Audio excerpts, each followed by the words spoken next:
পরিস্থিতি খুবই ভালো রেজাল্টের পরে।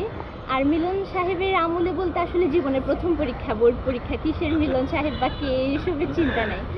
আর কথা হচ্ছে মিলন সাহেবকে নিয়ে যে ট্রল হচ্ছে বা যা হচ্ছিল পরীক্ষার আগে, মানে ওনাকে দেখো নাকি পড়াশোনা করব, কি হচ্ছে না হচ্ছে। আর যে অবস্থা মনে হয়েছে কিছু একটা হয়ে যাবে, এবারে পড়াশোনা করি না করি কিছু একটা হয়ে যাবে। আর পরবর্তীতে রেজাল্ট দেওয়ার সময় 20 তারিখ আমরা মানে রেজাল্টের জন্য প্রস্তুত, হঠাৎ করে বলে 20 তারিখ হবে না, এই তারিখ হবে সেই তারিখ হবে, আমরা তো বুঝে গেছি কিছু একটা হয়েছে। আর পরবর্তীতে দেখলাম যে পাশের হার নাকি অনেক বেশি কম ছিল, তারপরে অনেক স্টুডেন্ট খারাপ করছে। এগুলো দেখে সব এক্সপেকটেশনটা একেবারে এই নিমিশেই হাওয়া হয়ে গেছে, মানে শেষ। A+ কোনোভাবে কি জানি পাবো কিনা।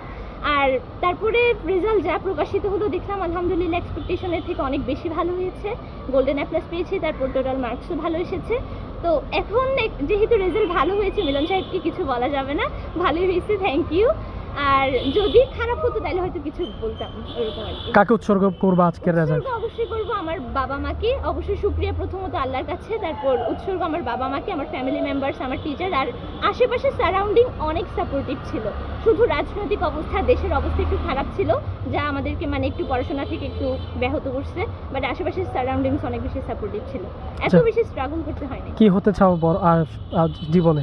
জীবনের এই কাহিনী অনেক বড়। জীবনে ইচ্ছা ছিল ডাক্তার হব, বাট ডাক্তার হতে গিয়ে দেখলাম যে আজ থেকে 15-16 বছর পরে যদি আমি ডাক্তার হই, টাকা কামাই, তাহলে আমার বয়স হবে কতদূর, আমার নিজের পার্সোনাল একটা লাইফ আছে।